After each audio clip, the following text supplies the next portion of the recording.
Salute to you all. The brave never fall. And today we're talking about something that's very simple in life that I think people have a problem with and struggle with. I know I certainly struggled with this my entire life. And it's the idea, the concept, the pursuit of that elusive dream of being perfect. I don't believe everybody on this planet thinks that being perfect is something that they can actually achieve. I think that is something that is, in certain ways, kind of your own interpretation. It's hard to walk up to a lot of different people and ask them a question of, what is your definition of perfect? Because there's a lot of different factors, because what's perfect in one particular area may be completely different from what's perfect in another area. I mean, there are perfectly bad people, if you want to think about it that way. There are things you can do that aren't good for your life that are perfect. You know, some people can do a lot of things perfect, but they are very detrimental to their life and their lifestyle and family members and friends and relationships and their work place.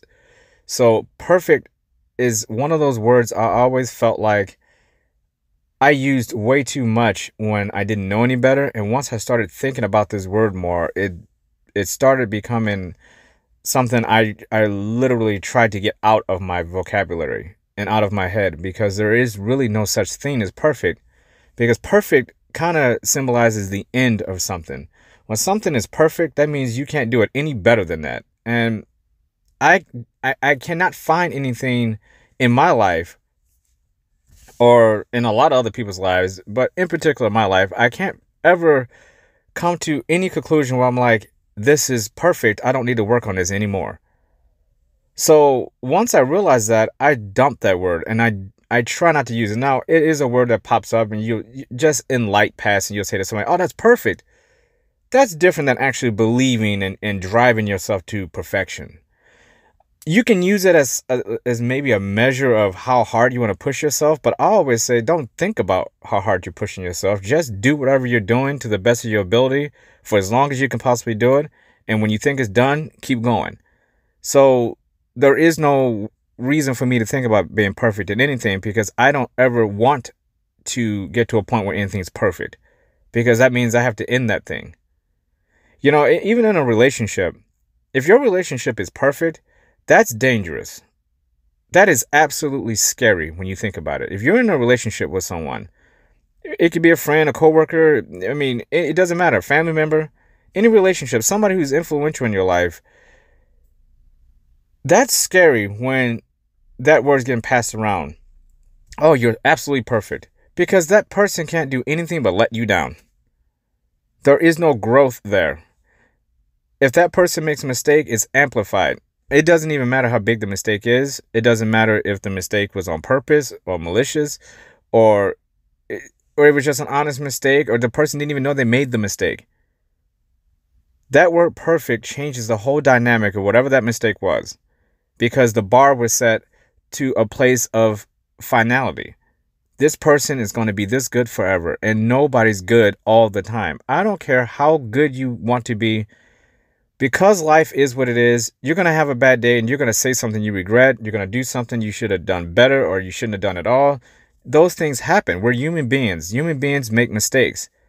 What separates human beings from the people who acknowledge their mistakes and the people who don't acknowledge their mistakes, what's that gray area? Which I don't like gray areas and things. I like black and white. I like, you either you should be doing it or you shouldn't. There shouldn't be any gray area. And I've done enough time in the gray area to know that. Trust me on that. I lived in the gray area for far too long in my life, and that is a thing of the past. It's black or white, yin and yang, Tao. That's Daylitor Knight Tao. That's there for a reason. That Tao is there for a reason, because it's all about balance. And that gray area is scary. I think you can put that word perfect in that gray area, because it's not something that you can hold on to for very long, even if you think you reached it. Because what is that? If something's perfect, if somebody makes a mistake and that person says, hey, look, I thought you were perfect. You told me you were perfect. You told me you would not make a mistake. You told me this, this, and this. And you're looking at them like, why the hell did I say that? Did I actually say that? Did I actually mean what I said? Do I actually believe that I'm perfect? because I just really let this person down. And that's how I learned that the word needed to be purged from my life completely. Because I think for a long time I walked around like I was perfect. And it's a narcissistic trait that I think a lot of people don't even realize that they have. And I think most people have it from a majority of their lives, especially young adults going into your college years, into your 30s. That word kind of, you're trying to find yourself, and you find a version of yourself that works, and then you find a partner, and then that person accepts this version of you. But you don't have a clue where you're going to go with this version of you. You don't know what's going to come down the line. So they're accepting basically a snakeskin version of yourself. And you both enter into an agreement. Hey, look, we're young. We're going to have to figure this out, right? But somewhere along the way, somebody says, hey, I'm perfect. I don't need to grow anymore. This is me. I'm perfect. I'm never going to make a mistake. And that's a huge, huge mistake in itself. And that's a huge mistake I made for myself. I went too long believing I was either perfect or damn well near it in a lot of my things that I did in my life, which were completely ridiculous when you look back on it, and embarrassing. And it takes a real man, a real woman, to admit those things. A mature human being will admit that that's an embarrassing trait. It's a narcissistic trait. It's a trait that you can get over if you recognize it, but it's a narcissistic trait. However, there's nothing wrong with having confidence, because I think you can push into that area of confidence, right? If somebody thinks that they're damn near perfect, or they think they are perfect, that just means they have a very high self-esteem, high sense of confidence, a big high bar of success that they want to reach, they have reached, and they're maintaining. They can be a bit arrogant. They're focused.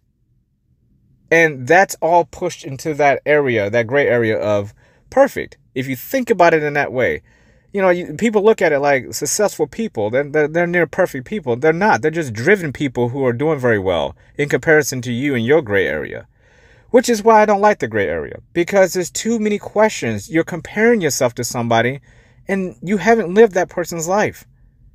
Get out of the gray area. Accept the fact that you're not perfect. And you never will be, and you never were. The cards are stacked against you if you think that. There's no such thing as perfection. Now, these are my ideas. I'm sure if you went out and took a poll of most people, they would either tell you, if the word perfect did exist and it was something that you can hold in your hands, a lot of people would say, I already have it. It's sitting on my mantle at home. I have a trophy. I have the trophy wife. I have the car. I have the job. I have the best kids in the world. They think things are perfect for them until the shit hits the fan. And then all of a sudden that word takes on a whole new meaning. Because if things were perfect, then what do you ascribe the predicament you are in now? And how are you going to deal with the fact that you are no longer perfect? That perfect, if you were perfect, it took a long time for you to achieve it.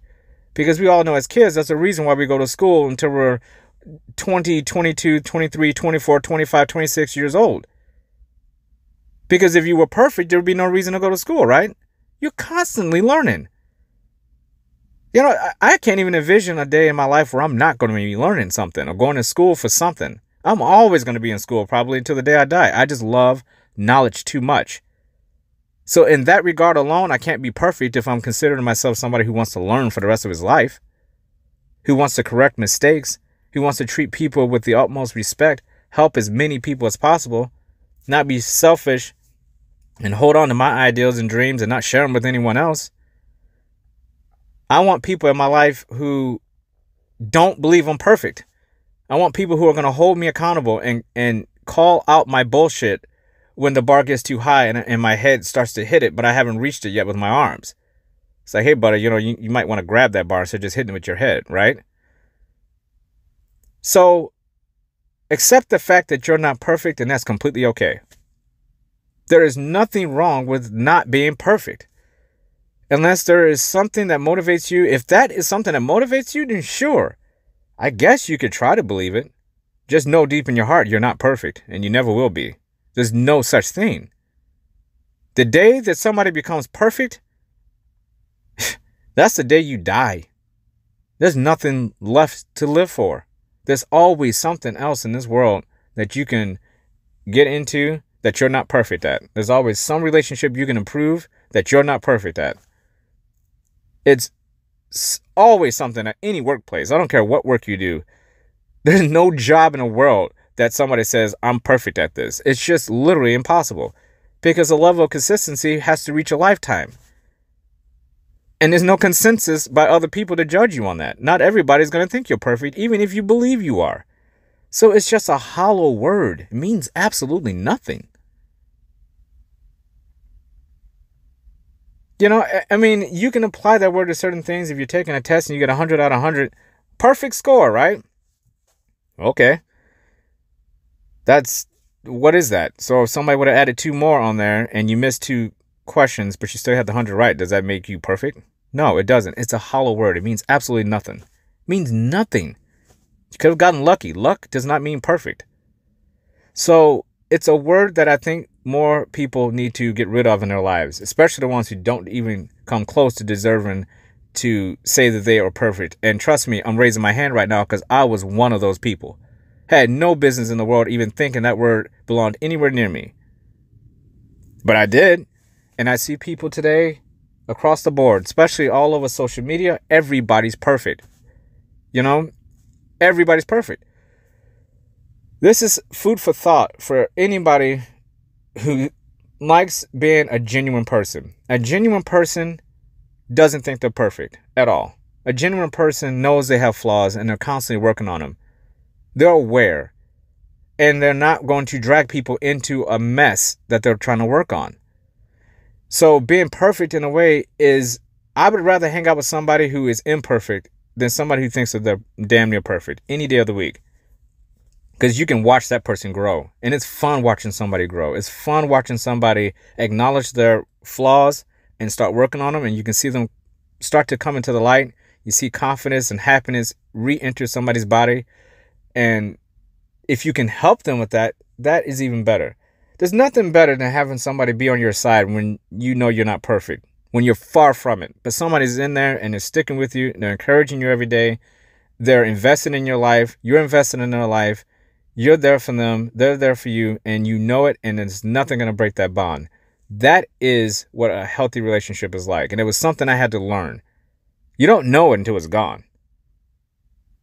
You know, that's the biggest thing about it. That's what perfection, that illusion of perfection is. It'll break your heart because you'll think you're perfect and you'll realize real quick you're not perfect when the things that you had in your perfect little life suddenly go away because you thought you were something you weren't. Luckily, there's time to always fix that and correct that. As long as you're aware of it, it's okay to think things like that. That's why it's okay to think that you're perfect as long as you're willing to accept the fact that eventually your idea of perfect is going to come crashing down on you. And then you're going to be imperfect. And that's where people are going to judge you, when you're imperfect, not when you're perfect. Nobody knows what perfect is. We haven't experienced it yet. Who is the perfect person in the world right now? Absolutely perfect, nothing wrong with them. You don't know that. The only person that would know that is that person. And they don't know that, really, because they don't know what's going to come into their life in any minute that can knock them into imperfection. Accept the fact that you're not perfect.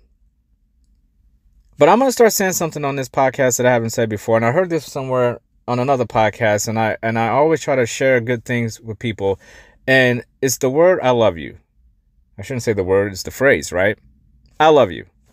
People don't say it enough to people, even to the people that deserve to hear it more and never hear it. So in closing in these videos, I'm always going to tell you guys, I love you. If no one's told you that today, I love you. I'm here for you. And you're not alone in this world.